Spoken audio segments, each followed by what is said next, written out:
غير المغضوب عليهم ولا الضالين. Assalamualaikum warahmatullahi wabarakatuh.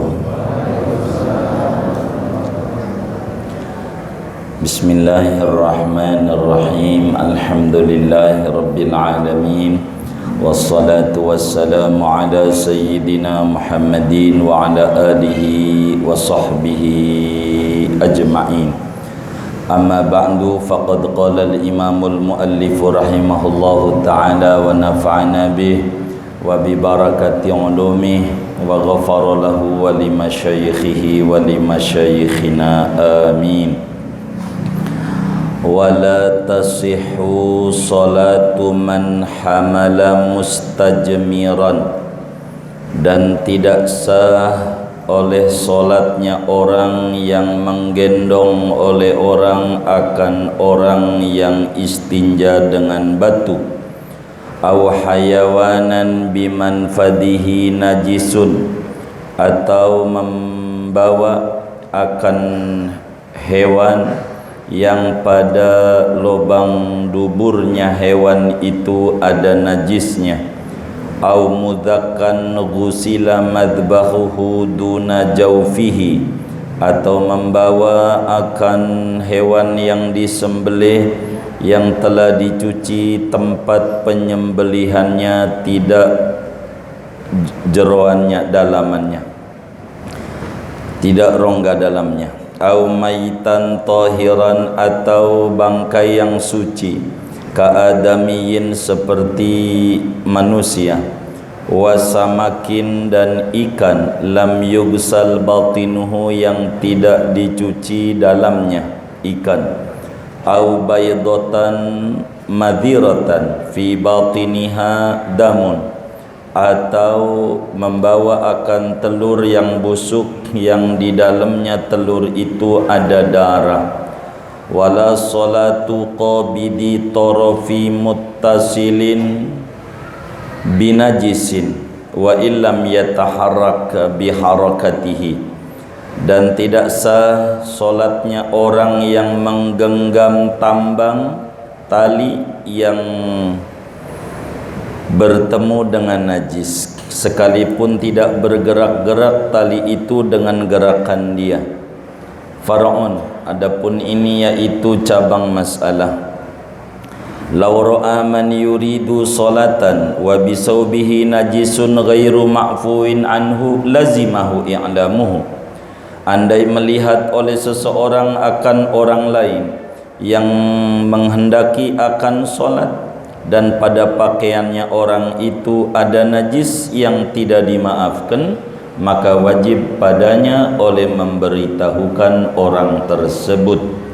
Wa kadza yalzamuhu ta'limu man ra'ahu yukhillu biwajibi ibadatin fi ra'yi muqalladihi, dan seperti ini wajib padanya oleh mengajarkan orang yang melihat oleh dia akan orang yang merusak oleh orang itu dengan kewajiban ibadah pada pendapat imam yang diikutinya.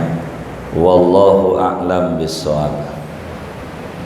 Saudara-saudara sekalian yang mulia, malam hari ini insyaallah kita selesai membahas tentang najis-najis yang tidak dimaafkan dan najis-najis yang dimaafkan.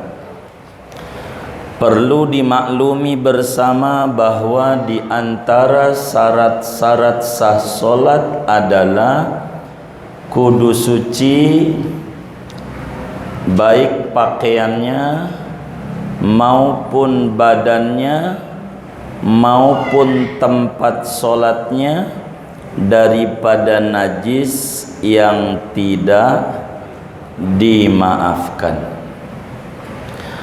Pertemuan yang lalu dijelaskan bahwa bila mana ada orang istinja itu bisa dua kemungkinan. Bisa saja ceboknya dengan air dan boleh saja ceboknya dengan dengan batu atau tisu. Bila menggunakan tisu saja, maka bagi pribadinya dimaafin.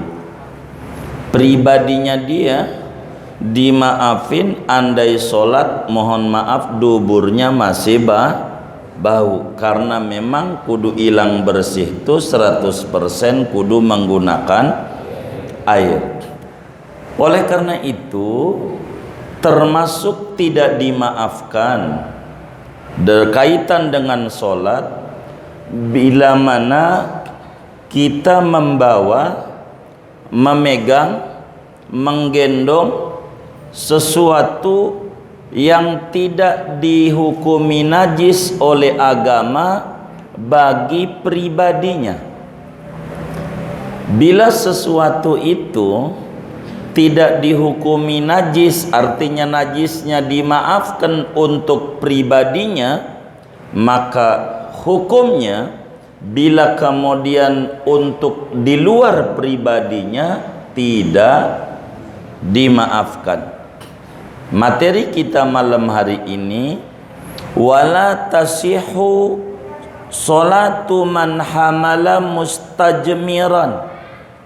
Ini banyak materi malam hari ini berbicara tentang najis, karena solat kudu suci dari najis, baik badannya, pakaiannya, tempat solatnya, termasuk yang berhubungan dengan dia, itu kudu suci.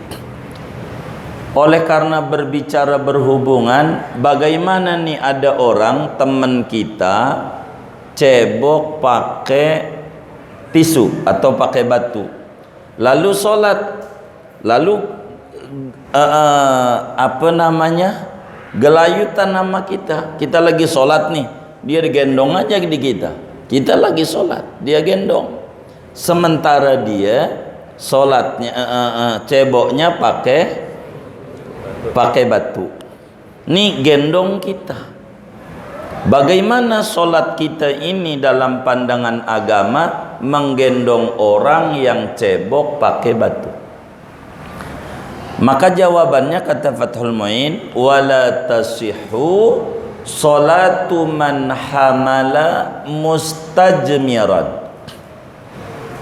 Hukumnya tidak sah, menjadi batal adanya bila mana kita solat menggendong orang yang orang itu cebok pakai batu. Tidak sah solat kita. Kenapa tidak sah? Karena kita bersentuhan dengan orang yang pada pribadi orang ada najis. Di mananya? Di duburnya. Kenapa tidak sah dan menjadi batal? Sebab dimaafkan pribadinya dia untuk sholat karena cebok pakai batu, karena memang hajat, karena memang diizinkan oleh agama cebok pakai batu, maka ketika dia sholat secara pribadi, sholat dia sah. Tapi kalau kita gendong, dia gendong kita, enggak ada urusan. Ngapa kita sholat ngegendong dia? Namanya tidak ada keperluan untuk menggendong. Karena itu orang yang menggendong orang yang ceboknya pakai batu, sama aja dia membawa benda yang di dalamnya ada najisnya, seakan-akan dihukumi oleh agama dia membawa najis. Satu, orang yang menggendong orang yang cebok dengan batu, solatnya tidak sah. Biar gampang, jangan orang, kita solat menggendong teman kita yang ceboknya pakai batu, maka solat kita tidak sah. Sebab wasiyabaka fatahhir dalam Al-Quran, pakaianmu kudu sucikan dalam solat. Pakaian aja kudu suci, apalagi badan, apalagi termasuk yang berhubungan dengan diri kita. Begitu, maka kudu suci. Orang yang sholat menggendong orang yang cebok dengan batu, sholatnya tidak sah, sebab tidak ada hajat untuk menggendong dia di dalam sholat. Enggak ada keperluan dipandang oleh agama urusan sholat, ngapa kita harus gendong dia. Itu satu. Dua, wala tasihu sholatu man hamala hayawanan bimanfadihi najisun. Tidak sah sholat kita yang membawa binatang yang di duburnya ada najisnya, sama kayak tadi. Begitu, kita punya burung, emang dia demen banget piara burung, padahal udah punya burung sebetulnya. Tapi dia bawa burung sholatnya. Begitu, bawa burung. Nah, burung dara. Begitu. Nah, dia sholat nih burung dara. Di duburnya tuh ada najisnya. Urusan sholat tidak sah. Kenapa? Najis yang ada di dubur burung itu bermasalah pada sholat kita, karena kita bertemu dengan sesuatu burung yang burung itu di duburnya ada najisnya. Sama kayak tadi orang gendong itu, sama enggak? Sama, bedanya yang tadi manusia, ini binatang. Kalau di duburnya ada najisnya. Tapi kalau tidak ada najisnya mah enggak apa-apa. Kita sholat bawa burung enggak apa-apa, takut hilang masalahnya. Begitu, kecuali burung yang atunya tuh nggak hilang tuh ya. Gitu. Hah? Oh, paten. Iya. Ini patennya ini. Begitu. Itu begitu tuh. Tuh ibu-ibu udah nyatat aja tuh. Oh, paham.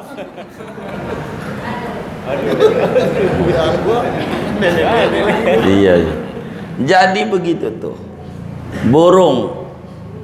Karena apa? Karena dia hidup. Dalilnya dari mana? Di dalam hadis Bukhari Muslim dari Abu Qatadah radhiyallahu taala an, Rasulullah sallallahu alaihi wasallam salat menggendong cucunya Sayyidatuna Umamah bintu Zainab binti Rasulullah SAW. Gak apa-apa kalau enggak ada najisnya. Begitu, enggak apa-apa.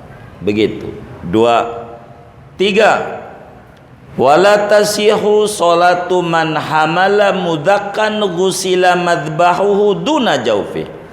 Tidak sah salat orang yang membawa binatang sesembelihan yang udah dibersihin lehernya, dalamnya belum. Ini habis dipotong ayam, potong, dia musola takut hilang masalahnya. Jadi akhirnya dipegang-pegangin sama dia, dipegangin. Ininya mah udah dicuci darahnya bersih, tapi di dalam perutnya nih masih ada najisnya. Maka ini nih enggak sah salat kita, enggak sah. Jadi tidak sah sholat kita kalau kita sholat sambil bawa hewan yang kita potong, udah kita bersihin. Kalau belum dibersihin jangan tanya, udah kita bersihin tuh lehernya tuh daripada apa darah-darah, cuman kan di dalamnya belum kita bersih. Kalau udah dibersihin seperti orang sholat, maklumlah PPKM jarang, ada undangan tahlil jarang.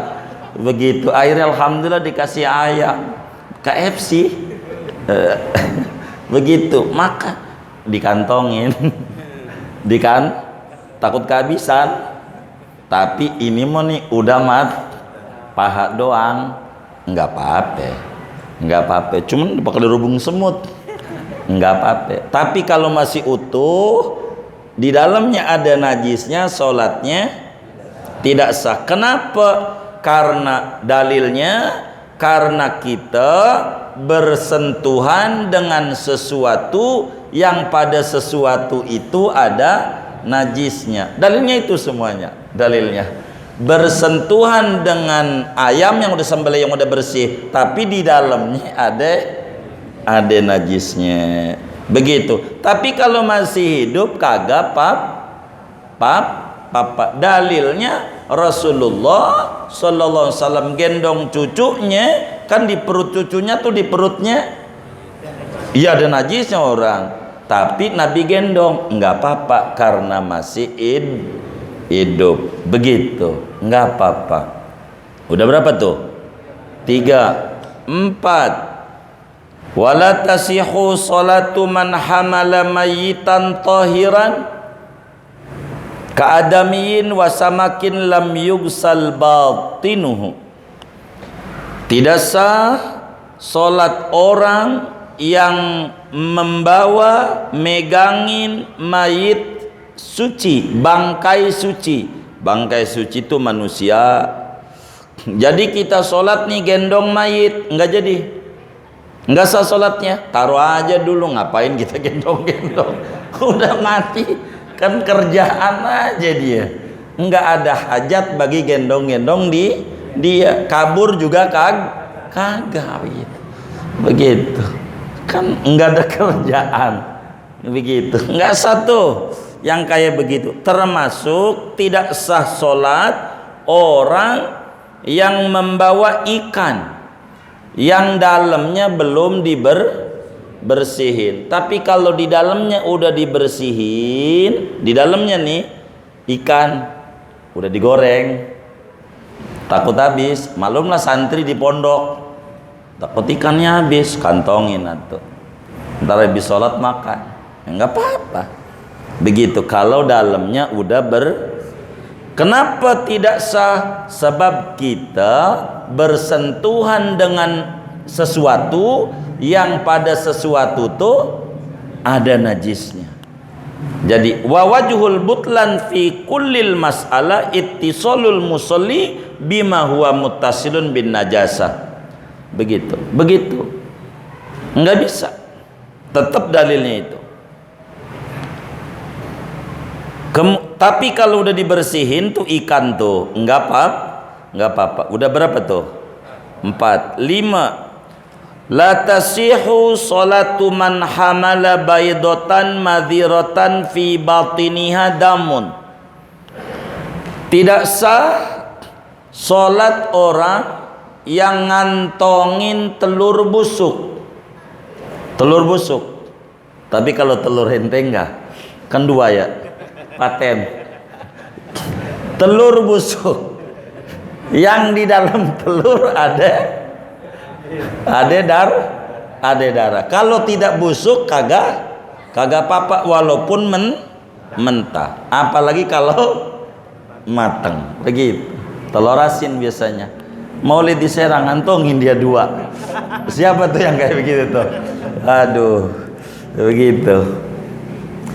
Tidak sah sholat orang yang ngantongin telur busuk yang pada telur itu ada darah. Kenapa? Karena kita bersentuhan dengan sesuatu yang sesuatu itu bersentuhan dengan najis. Sementara syarat sholat kudu suci dari najis. Begitu. Udah berapa tuh? 5. 6. Wala sholatu qabidi tarafi muttasilin binajisin wa illam yataharrak biharakati. Tidak sah solat orang yang menggenggam tali, yang tali itu nempel dengan najis. Nah, ini kasus nih, banyak nih materi kita. Kan kayak begini sholat ya kan, pakai mik kancing. Ini namanya mik kancing. Ini tali, namanya tali. Ini dekat amplifiernya kena tai tikus. Ininya nih, apa nih kabelnya. Begitu. Gimana nih kita sholat nih? Tidak sah sholat kita yang membawa mik kancing yang talinya ini nempel dengan tai tikus. Wong nggak gerak-gerak, wa illam yataharrak biharokati, sekalipun tidak bergerak-gerak, nggak sah. Begitu kalau nempel. Makanya ini tugas pengurus masjid, pengurus musola, mik begini nih harus bersih, jangan sampai ada tai tikus. Kan bisa aja tikus masuk, ya kan? Begitu. Kalau kemudian ini ada najisnya, kalau tai ayam kan nggak mungkin contohnya, ya kan? Yang paling gampang contohnya tai tikus. Begitu. Kemudian nempel nih, ada najisnya, maka kita pakai begini nih, sholat kita nggak sah. Kalau imamnya nggak sah, makmumnya nggak sah. Makmum di akhirat nuntut, kata makmum, lah gua ikut imam kagak mau disalin dapat. Ya Rabbi, ya bukan salah gua kan urusannya marbot. Begitu. Wah, repot. Marbot mana kagak digaji, berat amat. Maka marbot bakal protes. Masalahnya saya ini enggak digaji. Gitu, marbot. Ya, itu urusan Pak DKM dah. Begitu. Maka kita harus rapi. Yang ini nih. Gitu. Ini dalilnya. Wala sholatu qabidi torofin muttasilin binajisin wa in lam yataharrak biharakati. Tidak sah solat orang yang menggenggam, membawa apa aja dah, termasuk mengikat, termasuk juga kita di kampung nih. Maklumlah kan kita belajar dagang kambing, ya separuh sih buat akekah, ini masih dagang. Ada nggak yang kayak gitu? Nggak ada. Jadi dagang kambing, takut kambingnya hilang, jadi diikat di sini, diikat talinya. Jadi kan kalau dia lari kan, ya tarik kita, dia nggak kabur. Cuman dia kambing tuh kakinya nginjek nya, maka enggak sah solat kita yang mengikatkan tali di badan kita ini, yang talinya bersentuhan sesuatu yang sesuatunya ada najisnya. Begitu, ingetin tuh, jangan sampai kagak tuh solat nih. Begitu. Wa wajhul butlan fi hadhil masail ittisalul musalli bima yattasilu bin najasa. Itu begitu, dalilnya begitu. Jadi hati-hati kita begitu, supaya kita enggak ini. Kenapa? Karena kita enggak hajat untuk bawa begini bawa begitu. Maka belakangan tuh ada mic yang enggak pakai tali, wireless namanya, pakai begitu. Ada, biar enggak ada najisnya, begitu maksud begitu. Kan kalau sambungan gelombang kan enggak bakal kena tai tikus, ya kan? Begitu. Ada yang kayak gitu. Jangan-jangan nanti Al-Madinah ganti juga nih besok nih. Enggak, ini kan kalau ada najisnya. Kalau enggak ada najisnya mah kagak apa-apa. Harus teliti. Banyak tuh hubungannya. Kayak mimbar kan bisa aja ada tikus, didudukin tuh sama khotib, nempel deh tai tikus di bajunya khotib. Kan syarat khutbah kudu suci dari najis. Gitu. Nah, kita harus teliti sebelum khutbah Jumat tuh bersih. Kan ada slogan Jumat bersih, itu bersih tuh, cek, wah ya alhamdulillah aman. Begitu, ini beratnya ini, begitu. Jadi pengurus tuh begitu. Habis dah. Far'un law ra'a man yuridu salatan wa bisawbihi najisun ghairu ma'fuwin anhu lazimahu i'lamuhu. Ini cabang masalah tentang berbicara najis namun hubungannya dengan amar ma'ruf nahi mungkar. Saudara sekalian, secara wajib kifayah kita disuruh menjalankan amar ma'ruf nahi mungkar. Sebagaimana Allah Subhanahu wa taala berfirman dalam Al-Qur'an surat Ali Imran, Ayat 104, wal takum minkum ummatun yad'una ilal khair wa ya'muruna bil ma'ruf wa yanhauna 'anil munkar wa ulaika humul muflihun wa yusari'una fil khairat wa ulaika humul muflihun. Hendaklah ada di antara kalian segolongan yang kerjaannya menyeru kepada kebaikan, beramar ma'ruf, nahi mungkar, bersegera pada kebaikan. Mereka ini nih yang kriterianya ini orang-orang yang beruntung. Begitu. Ketika Allah menyatakan wal takum minkum, itu menunjukkan fardu kifayah. Kalau fardu ain, pastilah Allah menyuruhnya kunu da'ina ilal khair wa amirina bil ma'ruf wa nahina kunu. Kalau kunu tiap-tiap Anda. Ini kan enggak menunjukkan fardu kifayah. Amar ma'ruf nahi mungkar. Amar ma'ruf nahi mungkar. Apa itu mungkar? Mungkar ini di bawah dosa, saudara. Mungkar itu bukan dosa. Keliru kalau umpama kita ceramah begini, man ro'a minkum mungkaran, seperti dalam hadis Muslim. Rasulullah bersabda, man ro'a minkum mungkaran falyughayyirhu biyadihi, fa illam yastati' fa bilisani, fa illam yastati' fa biqalbi, fadzalika adhaful iman.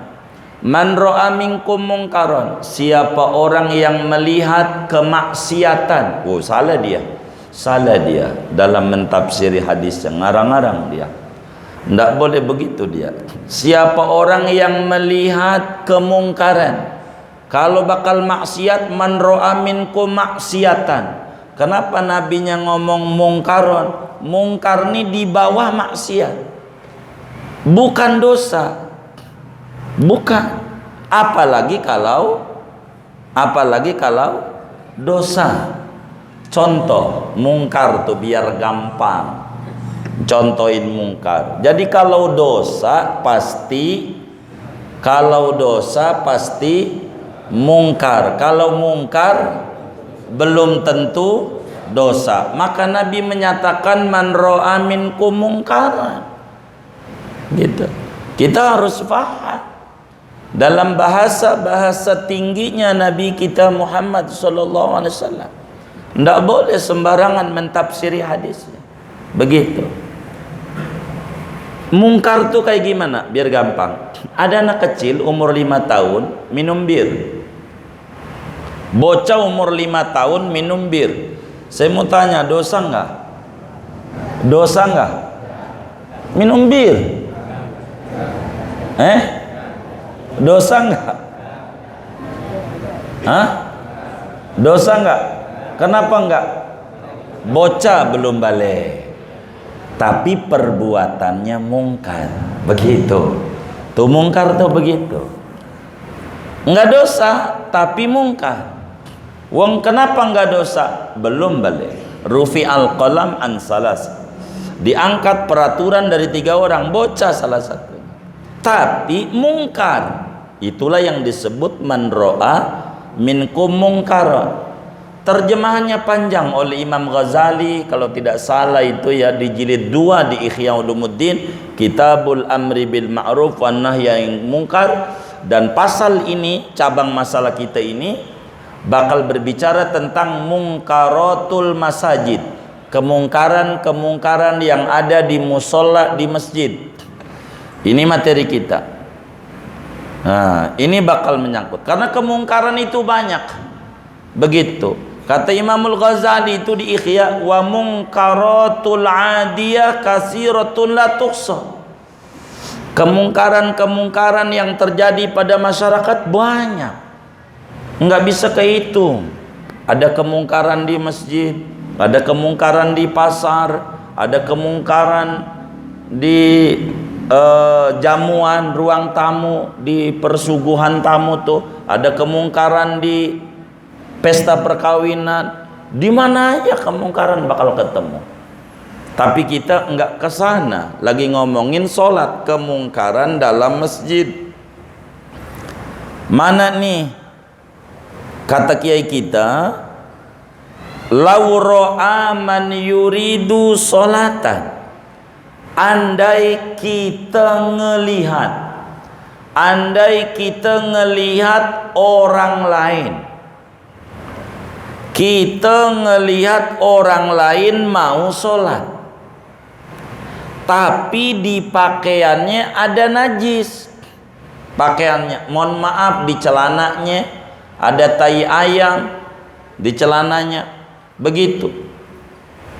Maka wajib kita ngasih tahu, bang, itu ada najisnya celananya bang. Kalau diem aja, dosa kita yang masuk neraka.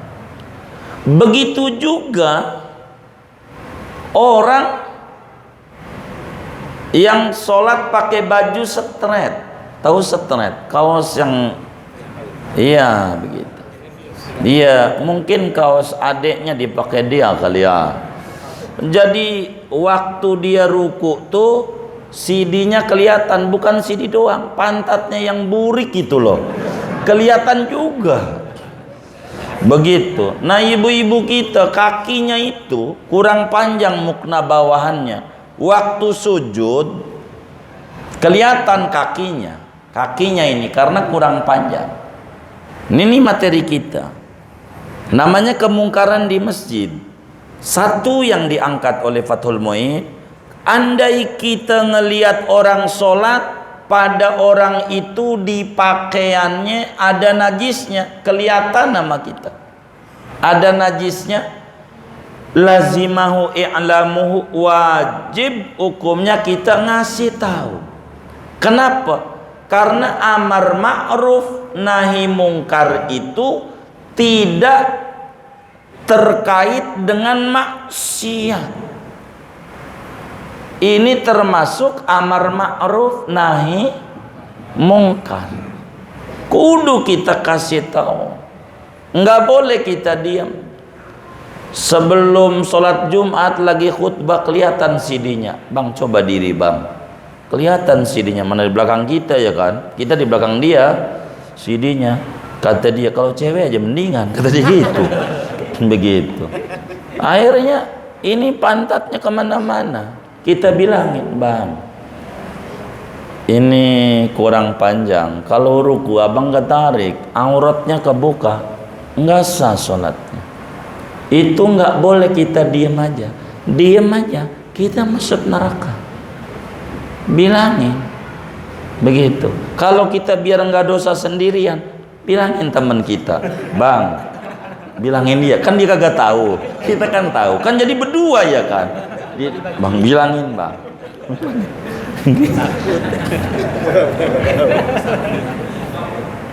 Itu bilang, nggak boleh kita nggak bilangin dia.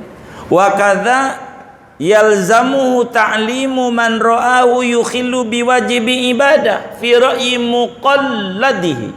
Begitu juga wajib kita kasih tahu orang yang sholat meninggalkan aturan ibadah, kayak tadi celananya bajunya kurang bawah, atau si perempuan ibu-ibu ini pas sujud kakinya kelihatan karena bawahannya kurang panjang. Kita bilangin, kalau udah salam, po, tadi kakinya kelihatan, ulang po, begitu. Kita wajib tuh bilangin, enggak boleh biarin aja temen gue bukan, jangan. Sebab Nabi menyuruh, man ra'a minkum mungkaran falyughayyirhu biyadihi, begitu. Fa lam tastati' fa bilisani, begitu. Pokoknya apa aja orang, termasuk teman kita tadi habis kentut sebelum sholat ngobrol sama kita, mana bunyi lagi 3 kali, begitu. Dia pas sholat aja dia sih lupa. Kalau dia habis kentut, kita tegur, bang kan tadi habis kentut, udah dulu, begitu. Wajib kita kasih tahu. Yang salah-salah tuh dalam sholat tuh wajib kita kasih tahu. Namanya mungkaratul masajid. Kemungkaran-kemungkaran yang ada di musola, di masjid. Kita wajib kasih tahu. Kenapa? Karena amar ma'ruf nahi mungkar tidak harus mesti maksiat. Begitu, karena kita disuruh oleh Nabi kita Muhammad sallallahu alaihi wasallam untuk beramar ma'ruf nahi mungkar. Nahi mungkar itu wajib. Yang sunat kalau urusannya sunat, seperti baris sholat belum penuh, masih ada kosong, kan Nabi nyuruh, kata Nabi, penuhi barisan tuh, sawu watarasu, luruskan dan rapatkan, jangan biarkan setan mengganggu kita dalam sholat, enggak boleh renggang sama Nabi. Kemudian ada yang ngamalin masjidnya disilang. Buat siapa? Buat setan. Ada nggak yang kayak begitu? Setan nggak dikasih tempat aja udah ganggu, apalagi dikasih tempat. Ini ada kosong, kita dorong. Sunat supaya dapetin fadilah 27 masalahnya. Nggak boleh ada kosong, nggak boleh ada kosong. Begitu, nggak boleh ada kosong. Begitu. Ini diantara aturan-aturan yang disebut mungkaratul masajid. Masih banyak sebetulnya. Kalau kita mengkaji kitab Ihya Ulumuddin, Al-Imamul Ghazali tuliskan, tapi ingat pada pandangan imam yang diikutinya. Kalau imamnya seperti ada orang bermadhab Hanafi. Madhab Hanafi itu diantaranya dia bersentuhan laki sama perempuan, wudhunya tidak batal. Nanti harus utuh tuh kalau mau nyontoh. Dia madhabnya Hanafi, jadi habis salaman sama cewek, begitu dia sholat, kita enggak boleh kasih tahu, emang menurut dia tidak merusak ibadah. Tapi dalam kalau dia madhabnya Imam Syafi'i radhiyallahu ta'ala an, kita bilangin, bang tadi kan habis salaman bang tuh sama dia, wudu dulu. Begitu wudu, kita wajib kasih tahu. Kalau ada yang salah, wajib kasih tahu. Kalau ada yang salah dalam sholat, termasuk di masjid, imamnya mau ngimamin nggak ngerti adzan. Adzan ini diatur oleh agama. Kalau buat sholat 5 waktu, Allahu Akbar 14 kalimat itu, ya itu aja deh bacanya Allahu Akbar. Itu namanya adzan sholat 5 waktu. Ada adzan buat sholat sunat, kayak Id yang berjamaah aja, Id, istisqa, gerhana, itu adzannya tarawih, as-salatu jami'ah rahimakumullah, as-salatu jami'ah rahimakumullah. Itu namanya adzan buat sholat sunat. Disuruh tuh as-salatu jami'ah. Kalau tarawih biasanya dipanjangin, sholat tarawih jami'ah ajarakumullah, itu namanya adzan sholat sunat. Ini mau sholat isya, imamnya bilang as-salatu jami'ah, mari sholat sunnah isya. Isya sunnah. Ini imam nih meleng nih, anda nih imam kayak begini nih, ndak ngerti aturan agama. Bang jangan baca begitu, sayanya usoli fardol isya sunat fardo, abangnya nyawa sholatu jami'ah udah tadi, nggak perlu imam cukup baca sawu sufu fakum, nggak usah pakai as-sholatu jami'ah. Ini imam nih ngarang-ngarang, nggak duduk di majelis ilmu dan yang kayak begini supaya tidak rusak. Segini aja ngaji kita. Tatimatun wallahu a'lam bishawab. Baik.